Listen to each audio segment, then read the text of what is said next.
Olá, pessoal. Hoje nós vamos começar o nosso estudo de fundos. E eu resolvi fazer um pouquinho diferente do que eu tenho feito com vocês. Por quê? Os fundos, na minha visão, a maior importância deles para nós que estamos aprendendo é utilizar os relatórios, né, as palavras do gestor, o que o gestor acha, para a gente aprender mais sobre fundos imobiliários. Muita gente gosta e investe nesse setor. Quando você investe nesse setor, você está transferindo a tua responsabilidade de escolha dos ativos, né, para o gestor do fundo. Né? Então, muita gente gosta dessa transferência, porque o gestor é uma pessoa que, ela, como tem muita experiência de mercado, pode ter uma visão melhor do que a pessoa que está começando, né? Mas muita gente não gosta, né? Principalmente por conta da questão da duplicação de cobrança de taxas. Porque quando você investe em um fundo de fundos, você precisa pagar a taxa para o fundo e o fundo paga a taxa para os fundos que ele investe. Tá? Então vamos começar essa leitura do relatório do BCFF, que é o nosso escolhido, o primeiro que foi mais votado lá na nossa enquete, né? E ele é um relatório bem bacana, assim, com muitas informações para a gente aprender muito sobre FIIs. Tá? Esse relatório aqui, o de agosto ainda não saiu, né? É uma pena. A gente, infelizmente, vai começar o nosso estudo pelo relatório de julho. Então, algumas informações já passaram um pouco, né? Mas vale a pena a gente olhar e entender como estudar, como ler esse tipo de relatório. Vamos lá. Bom, aqui o gestor começa com o objetivo, as principais características do fundo. Isso aqui não interessa muito para a gente nesse momento de estudo, né? Porque aqui são informações sobre o fundo imobiliário em si, né? A database, quantidade de emissões, quantidade de cotas, né? São números que a gente precisa na análise, né? E até para nossa ciência, por exemplo, você compra, você precisa saber quando vai receber, né? Mas não é o objetivo agora, nesse momento. Depois ele dá aqui alguns números também sobre o fundo. E aqui uma parte importante do estudo dos relatórios de fundos, que é a carta do gestor, é que o BTG chama de mensagem aos investidores. Nessa carta aqui, o gestor do BCFF, ele fala, no primeiro parágrafo, ele fala de informações sobre o fundo em si, mas no segundo parágrafo, ele já fala sobre o cenário externo. Ele fala que observou em julho uma visão mais otimista no mercado sobre o cenário inflacionário nos Estados Unidos. Né? Ele fala que a inflação nos Estados Unidos acumula uma alta de 9,1 nos últimos 12 meses, que é o maior valor dos últimos 40 anos. A divulgação da retração econômica pelo segundo trimestre consecutivo, de menos 0,9%, colocou o zero numa recessão técnica, indicando um possível final antecipado do ciclo de alta de juros e corroborando para o controle da inflação. Então, isso aqui é o que ele está esperando nos Estados Unidos. Em seguida, ele fala sobre a Europa, ainda também com algum nível de contração do PIB, com uma perspectiva negativa à medida que crescem as preocupações sobre o fluxo de abastecimento de gás, que eu não sei se vocês viram, que foi cortado, né, algumas semanas atrás, pela Rússia, né, por conta ainda da guerra com a Ucrânia.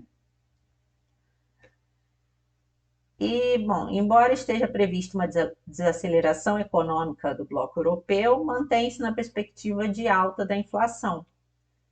o que deve levar o Banco Central Europeu a aumentar a taxa de juros em 0,50% nas próximas reuniões.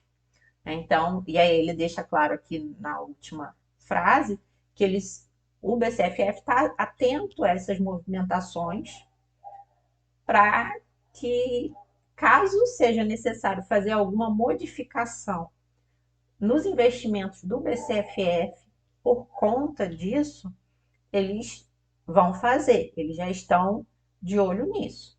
Tá? Aí no Brasil, ele fala do projeto, esse projeto que veio feito para o período de eleição, né, com muitas bolsas, né, bolsa que não chama mais hoje de Bolsa Família, mas é muito parecido, a bolsa do Vale Gás, né, todas essas propostas mais eleitoreiras, né, ele falando que isso já surtiu efeito no IPCA de julho, apontando para menos 0,68. Como eu falei, esse relatório é antigo, é de julho, né? Então as informações pouco antigas para a gente, né? Mas vale a leitura do próximo relatório, tá? Para vocês verem essa continuidade da visão desse gestor. Ele diz aqui que ainda espera um cenário de deflação para o mês de agosto, que foi o que aconteceu mesmo, né? E que o IPCA deve encerrar 2022 próximo de 7%. Isso é o que ele espera. E aqui, aí embaixo, ele diz assim: como a atividade econômica tem ficado acima do esperado e a taxa de desemprego estável em 9%, a taxa de juros deve permanecer em nível elevado até o final de 2023. Então, aqui, a gente muitas vezes olha o relatório Focus, né? E você vê lá as expectativas do relatório para as taxas. Aqui no relatório do BCFF, a gente já tem uma informação melhor sobre por que se acredita, né, nessa taxa de juros em nível elevado até o final de 2023. Né? E aí o gestor aqui explica o porquê, né, que a atividade econômica tem ficado acima do esperado e a taxa de desemprego estável. Então, assim, são esses detalhes que são importantes a gente pegar dos relatórios dos fundos. Porque o gestor ele tem maior vivência no mercado, uma vivência que a gente não tem, né? E ele vai expor isso para quem quer ler os relatórios, né? Para os cotistas do fundo dele, e é legal a gente aprender com essas informações que existem, que estão disponibilizadas para a gente.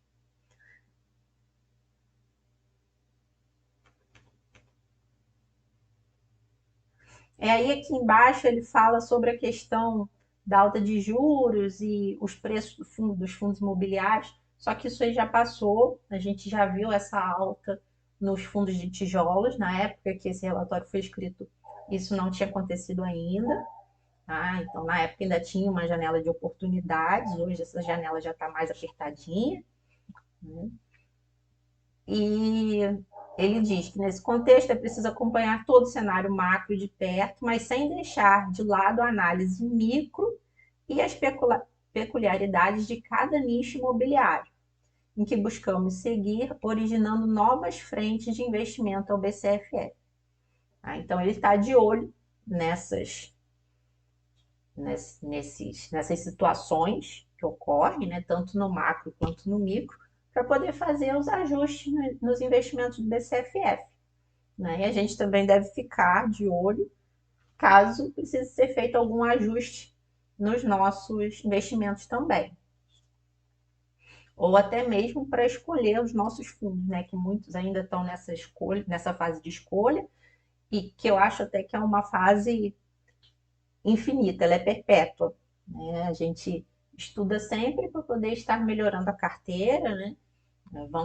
É normal que ocorram problemas em um ou outro fundo, e aí você tem que trocar. Então, a gente está sempre estudando para poder pegar as melhores oportunidades. Na próxima página, ele fala sobre o mercado de FIIs, sobre o spread, a questão do NTN-B e do IFIX, né? E quanto mais esse spread diminuir, ele diz que está indicando o potencial de valorização das cotas no mercado, esse potencial que realmente aconteceu e ainda há de acontecer mais, né? Pelo que a gente tem visto até agora. Os FIIs oferecem uma proteção natural contra a inflação e apresentam uma oportunidade de entrada no atual contexto. Isso aqui a gente viu contexto do mês passado, né? Agora, a gente tem oportunidade de entrada? Tem, mas é diferente do que estava acontecendo no mês passado. Em seguida, ele fala sobre o desconto do patrimônio por segmento.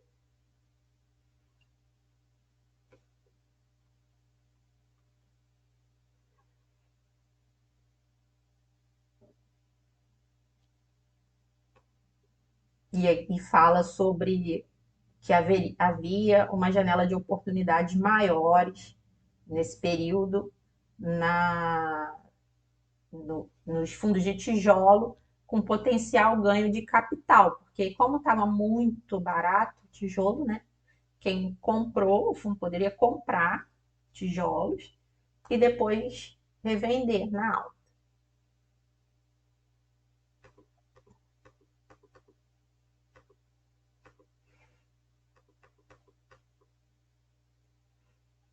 Aqui ele fala sobre a alocação, né? A alocação dele está 55% em CRIs, né? 25% em lajes, 8% em logística, 6% em shopping, 1% em outros. E aí ele compara com outros FOFs aqui que ele não diz o nome. Aí, em seguida, ele fala que a alocação dele está bem posicionada em fundos de tijolos para capturar ganhos com essa redução que ele mostrou na página anterior do spread. Aqui do lado, ele mostra o price to book, onde ele verifica assim, quais são os descontos, né, dos tijolos, né, em relação aos fundos de fundos. E ele vê que dentre os fundos de fundos que ele estudou, né, os mesmos que ele estudou do lado de cá da tela, né, do lado esquerdo da tela, ele estudou do lado direito, né, e ele mostra que o BCFF naquele período era o fundo que estava mais descontado sobre os tijolos. Tá? Essa linhazinha amarela aqui, ó. Esse aqui é o desconto que ele ainda tem nos tijolos. E aqui ele compara com os outros fundos.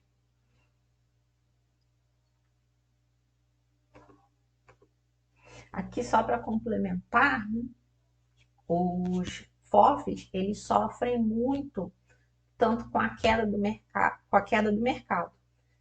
E eles vão muito bem quando o mercado está em alta, porque eles conseguem fazer mais ganho de capital quando o mercado está em alta, né? E quando o mercado está em baixa, eles sofrem muito.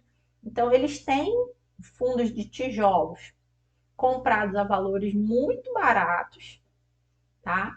O valor patrimonial deles está alto, mais alto do que o valor que está sendo vendido na bolsa, tá?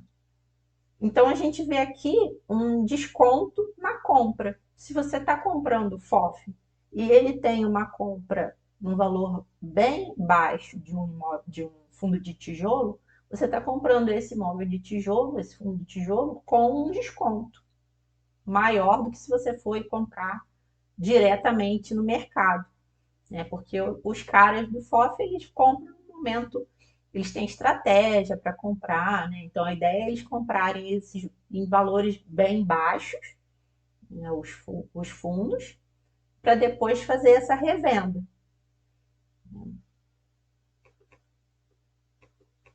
Aqui de novo ele mostra quanto que ele tem de FII de CRI, quanto tem de laje corporativa.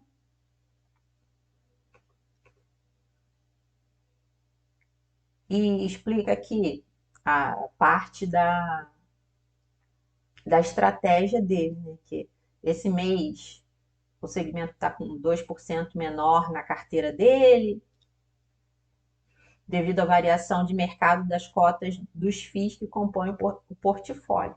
Então, os FIIs de CRI do portfólio dele diminuíram 2% o valor no mercado. E isso refletiu no valor dele, na participação dele no segmento. E aqui ele fala que ele acredita que os FIIs de CRI tornam a carteira do fundo mais defensiva, tanto para a abertura da curva de juros, quanto para a alta dos índices de inflação. E nesse momento seguem apresentando uma relação atrativa de risco e retorno, sendo o único segmento do IFIX que apresentou retornos positivos no último ano. A gente viu que os FIIs de CRI, né, os FIIs de papel, tiveram um retorno melhor do que os FIIs de tijolos no último ano. Deixa eu ver se ele falou aqui. Sim, aqui ele falou também sobre a questão do IPCA, né, comprar mais fundos de CRI ligados a IPCA ou ligados a CDI. Ele diz aqui que ele já verificou que haveria esse problema do IPCA, não é um problema, né? Mas esse momento de queda do IPCA e alta do CDI, e ele se antecipou comprando, aumentando a quantidade de CRIs ligados ao CDI dentro da carteira dele. Então ele diz aqui que acha que isso não vai ser um problema para o BCFF, essa queda do IPCA. De lajes corporativas, ele fala sobre o empreendimento que eles têm, participação no EZTB e RE Prime, ambos detentores da EZTAL, que, pelo que diz o gestor aqui, o ativo prêmio, com boa localização, né, e que ele acredita que não vai sofrer tanto como as outras lajes têm sofrido. Aqui ele fala um pouco sobre contratos atípicos. Veja que são assim vários temas, vários tópicos, e que a gente pode tirar muito aprendizado desses tópicos.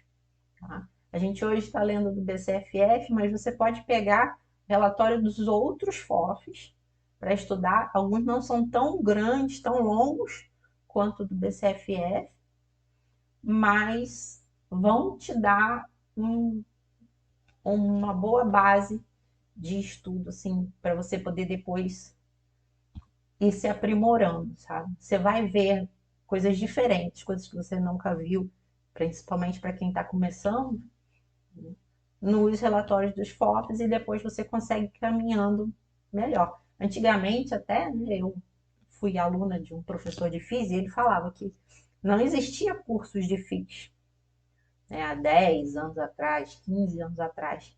Como é que estudavam? Eles pegavam os relatórios de fundos para estudar.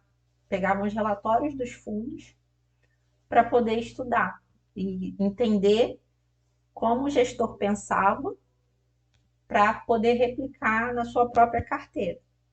E hoje esse pensamento ainda é válido, ainda tem muito que a gente aprender com os relatórios de fundos de fundos.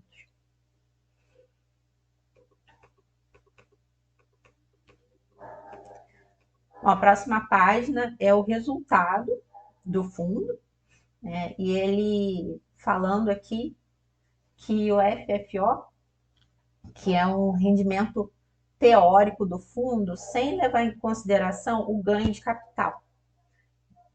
O que é o ganho de capital? O ganho de capital é o dinheiro que o fundo ganha, o lucro que o fundo tem com a venda de CRIs, a venda de FIIs. Quando ele tem um ganho sobre essas vendas no mercado, a gente chama isso de ganho de capital. Então, esse FFO que ele fala aqui, ele exclui esse ganho de capital. Ele pega só o ganho sobre a renda.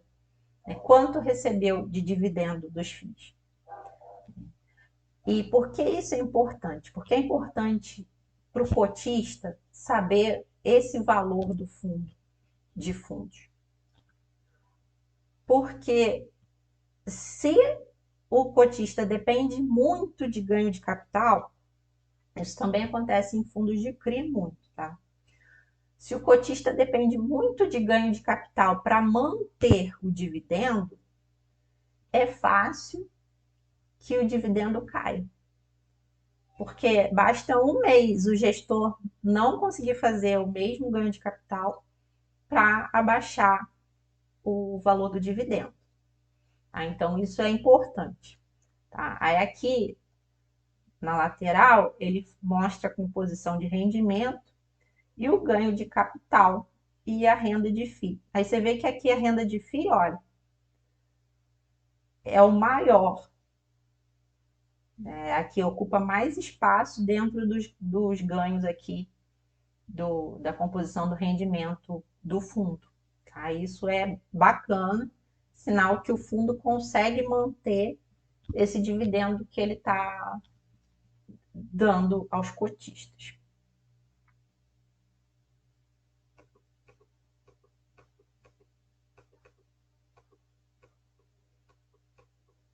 O portfólio do fundo, né? Alguns dos FIIs que ele tem em carteira, inclusive um CRI aqui, porque esse fundo, BCFF especificamente, ele opta por investir mais em FIIs de CRI e em CRIs, né? 55% da carteira dele é nesse setor de CRIs. E aqui ele mostra uma outra coisa interessante, que é a estratégia, que tem relação com aquela ideia que a gente viu no slide acima, na página acima do relatório. Quanto da carteira do fundo é uma carteira para renda? 68%. Quer dizer que 68% dos ativos que o fundo tem são para receber o dividendo, né? Ou para receber o pagamento do CRI, são para receber dividendos.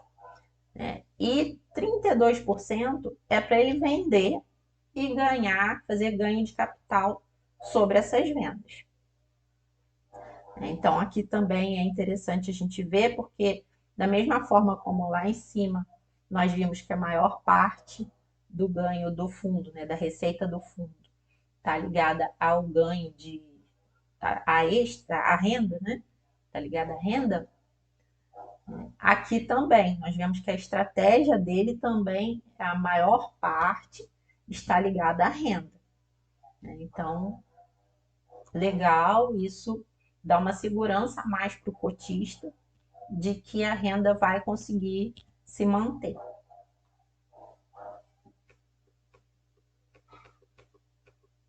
Aqui ele mostra a cotação, fala de um caso de imposto de renda que o BCFF teria direito a receber de volta e que vai ser repassado para os cotistas. Tem aqui até o link do fato relevante, onde o BCFF anunciou esse retorno do imposto de renda. Rentabilidade, nós aqui não é o momento. A demonstração de resultados. É uma coisa que eu sempre olho nessas demonstrações de resultados. Eu gosto quando o fundo faz assim, coloca vários meses de resultados, porque você consegue comparar um mês com o outro. Quando não tem isso, a gente precisa olhar vários relatórios para poder fazer a comparação dos resultados. E aqui a gente vê que as receitas ali andam mais ou menos por volta do mesmo valor aí, os 18 milhões. Isso é legal, sinal que o fundo consegue se manter mais ou menos no mesmo nível de receitas. É ideal até que vá crescendo um pouquinho. Por fim, o histórico da distribuição, e aí aqui eu tenho mais uma observação para fazer para vocês. Todo final de semestre, nos últimos 2 finais de semestre, na verdade, o BCFF fez aumento do pagamento de dividendos, teve aumento. Veja que em janeiro ele aumentou e ele conseguiu segurar o aumento. E aí, novamente, fechou o semestre em julho. E aí ele aumentou e ele está tentando manter um aumento frente ao valor que estava sendo pago de janeiro a junho. Então, isso aqui é algo interessante da gente perceber, né, que provavelmente ele vai tentar manter aí nesses 56 centavos, ele não quer voltar para trás, né? E talvez no fechamento do semestre, para janeiro do ano que vem, isso não é certo, mas a gente já viu aqui pela planilha que o gestor costuma fazer isso, né? Talvez para janeiro do ano que vem tenha um pequeno aumento, mais um pequeno aumento de dividendos. Tá? Não é certo, mas a gente vê aqui que a cabeça do gestor funciona tentando manter aí essa ideia. Bom, relembrando só que eu não sou analista, eu não posso analisar, eu não posso recomendar. Então, tudo que a gente fez aqui foi a leitura do regulamento, não foi uma análise do regulamento, tá? Eu não posso fazer essa análise e também não foi uma recomendação do fundo imobiliário. Tá? De resto, eu espero que tenha sido muito bom para vocês, que vocês tenham aprendido muito e qualquer dúvida é só falar comigo. Tchau, pessoal!